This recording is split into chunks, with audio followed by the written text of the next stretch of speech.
down. And he's paired against red-black aggro, which, as we've settled, based on looking at Andrew's deck, is a pretty favorable matchup. However, he is going to game 3.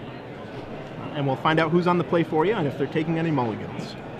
Andrew's deck has 4 Knight of Glory in the main deck alongside 3 Elite Inquisitors and 2 Riders of Gavin. Should his opponent be zombie-oriented. Fortunately for Nicholas, he does not appear to be zombie-oriented. He has a variety of creature types. Among them, 4 Knight of Infamy. Take that, Andrew Shrout. Yeah. So turn 1 champion. How does it taste? Delicious. So Nicholas Ramsey, it doesn't really look like he knew what direction he wanted to take his deck in. There are a lot of 2s in this one. You got 2 Shred Freak, 2 Nighthawk, 2 Cackler, 2 Bonfire, 2 Flames of Firebrand, a bunch of 4s, a few 3s. You know, your standard grave crawlers, ghouls and messengers, your Knights of Infamy and your aristocrats. 1 Dreadbore. Not a heck of a lot. No, not. Looks like we've got, whoa, a lot of dice coming over. Nicholas shaking a little on the table. Seems pretty excited. Oh, yeah. Champion of the Parish is coming over for 2. We've got a first striker on defense. This is exactly where we want to be when we're on the play against this kind of deck. You just want to force your opponent to be inefficient to get in any damage whatsoever. If he has to start playing removal spells on turn 2 instead of creatures, that's going to vastly affect his clock coming around turn 4, turn 5. Makes Shrout's Messenger way less threatening. There's the pillar. Yep. Now, Nicholas would love a 1-drop here in addition. Really needs one. That would really swing the game a little bit more in his favor, but no, it doesn't have one. Looks like I do think I see a Knight of Infamy, a Falcon Wrath Aristocrat. Yeah. Wow, I'm a little surprised he didn't play Knight of Infamy in Bash. Yeah, if that was a Knight of Infamy, then I think that plays far superior. I don't know why we would make any other one. I think that is a Knight of Infamy. Wow. So the Silverblade Paladin pairs with the champion. That's 6. Bash. That is what we call in the business a lot. I'm no mathematician, but that seems like a lot. Seems like a third. There's definitely a Knight of Infamy in his hand now. I can't confirm whether there was last turn or not. I'm pretty sure there was. There's the Knight. Yep. Swamp Dragon Skull Summit tapped for that. And we've got a Dire Echo. Well, one of those was in his hand, so I think it's safe to say it was the Knight. Yep. And Cackler has to stay back. Yeah, with 2 double strikers, we can even make this attack somewhat reasonably. Like, we're throwing away the Silverblade Paladin, but we're getting in 6 damage. Yeah. So, like, and that's assuming we have no other creature before combat to continue boosting the champion. Are you on Andrew Shrout's team? Or is it like a royal we? It's a royal we. Okay. I speak in the royal we a lot. Okay. I like to include myself amongst the other humans. Hey, you gotta be able to win sometimes. Yeah. I mean, I think I attack here. Yeah. Yeah. Get it in.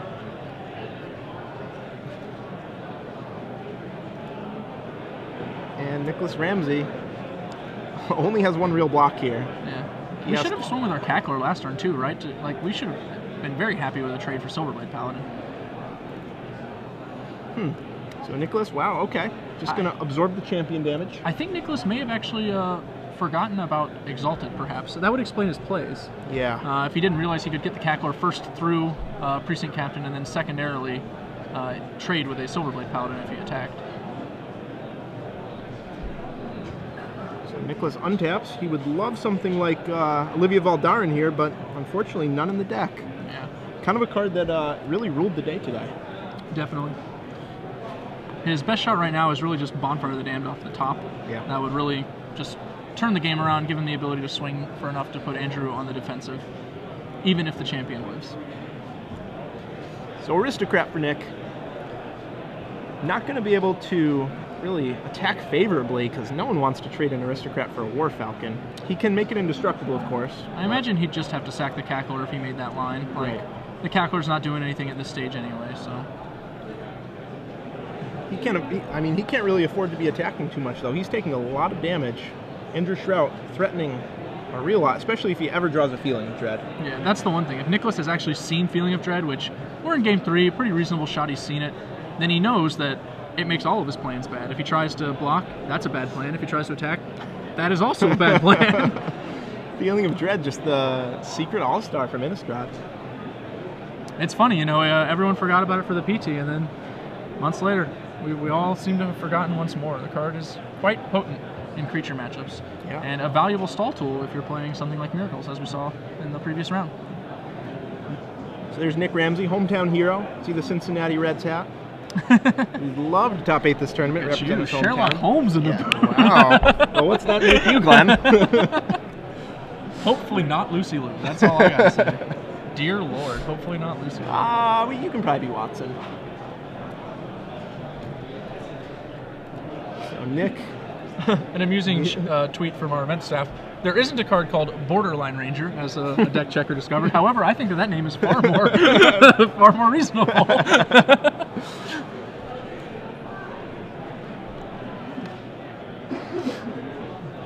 So Andrew Shrout looks like he's in his main phase here, trying to figure out what to do. He has a Elite Inquisitor, Near Heath Pilgrim, and Precinct Captain in his hand.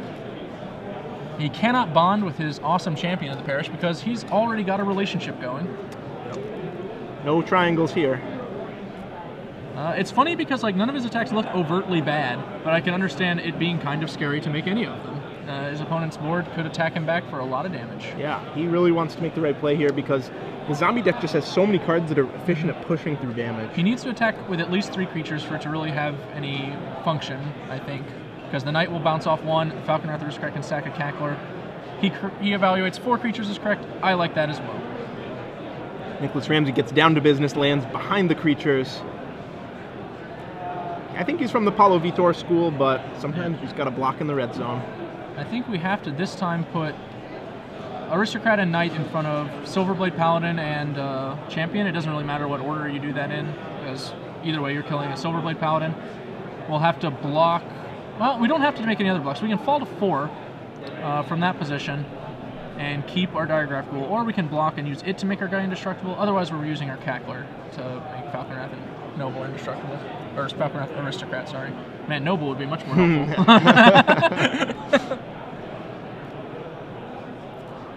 Oh, Nick is from Louisville, Kentucky, Sherlock. Oh, man. We've been defeated by the internet. Even Holmes is wrong once in a while. If you say so. Those are probably just the episodes that never air. Don't worry. That was from season 1 when he was wrong. Pesky internet. Pesky internet indeed. Can't just make bold-faced lies on air anymore. That note courtesy of Joshua Clater on Twitter, whom I assume is either a friend or nemesis of Nicholas Ramsey. Or perhaps acquaintance, I suppose. We'll throw the third one in. Sure. Yeah, this block is effectively... Yeah, it's just actually way superior than the block I previously suggested, except for the fact that we should have sacked our Diagraph Ghoul to make our Aristocrat indestructible, not our Cackler. Yeah, I'm not sure about that one. Yeah, by blocking the Aristocrat on the first striker, indestructible lets him go ahead and trade it. Just makes it different from regeneration. Makes me feel dumb. Nicholas found the right line, and that's why he's playing, we're watching, huh? Well, I mean, you did throw away a Diagraph Ghoul still, so... Yeah, he's a one-drop. You don't need him. We don't need him. He's outlived his usefulness. Well, we have the ability to attack for, I guess, 6, but that's not very good. We're going to play a Gravecrawler. Well, if we saw that Diagraph Ghoul, that would matter. But we don't. Wow, another Aristocrat. We can attack for 4 here, I think, pretty reasonably. Definitely. Man, this actually would be a pretty close game if he saw that Diagraph Ghoul, because the Gravecrawler would let him block 2 creatures a turn with Aristocrat and Knight of Infamy without losing any of them. Note that the Elite Inquisitor can be blocked by Knight of Infamy. Right, he's the only one. Only one he can be blocked by, so as soon as Andrew Shrout draws a way to deal with that, of which he doesn't have many, of course. Yeah. He has Feeling of Dread, but that's not going to stop the Knight, it'll just stop all the other creatures. But I think that's probably going to be enough in this game, because the Champion of the Parish is a must-block. Right. The Spectral Flight you can draw. Suit up any creature for the win there. Well, the Elite. What else do we have? I guess Ajani could be a game changer. Hard to say. Riders of Gavany, definitely a big player. Bonds of Faith, certainly. Bonds just for of the Faith, pacifism if he has Bonds effect. of Faith, the pacifism effect is pretty valuable. Or just a 4th land, he would take that. Let him play 2 spells. Sure. He does have a Near Heath Pilgrim, as we discussed previously.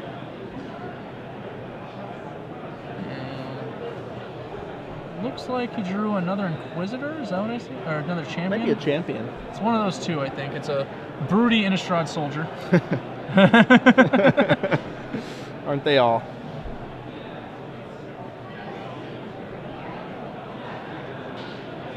Andrew going into the tank and hoping to emerge with the correct line here.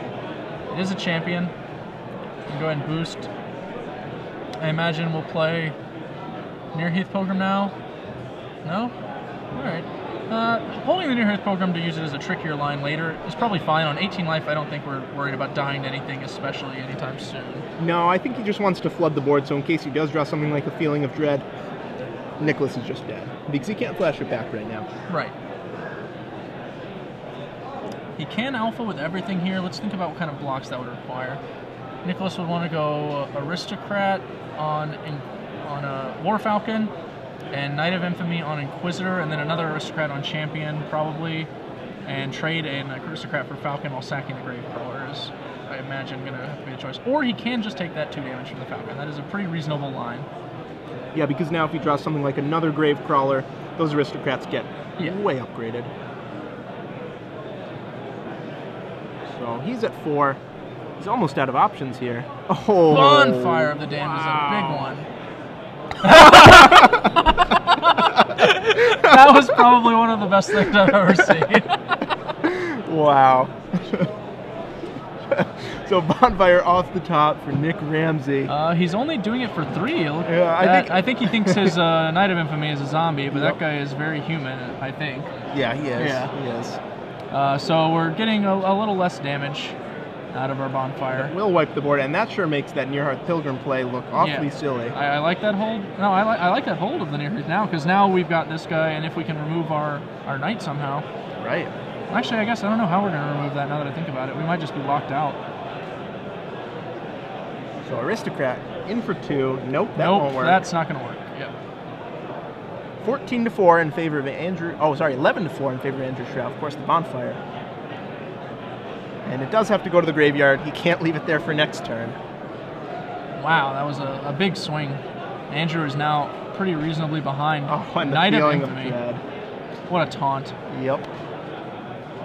What's he Near Heath Pilgrim to bond, I assume? Interesting that he didn't attack with the other Aristocrat. Is he playing around Spectral Flight? I assume that must be what he's thinking. His opponent has cards he's clearly not played. Right. Well, card at that point in the game, so it's fair for him to think that it might be the Spectral Flight if he has seen it. Honestly, though, I'm not sure if it's still in Andrew's deck. It's kind of hard to know.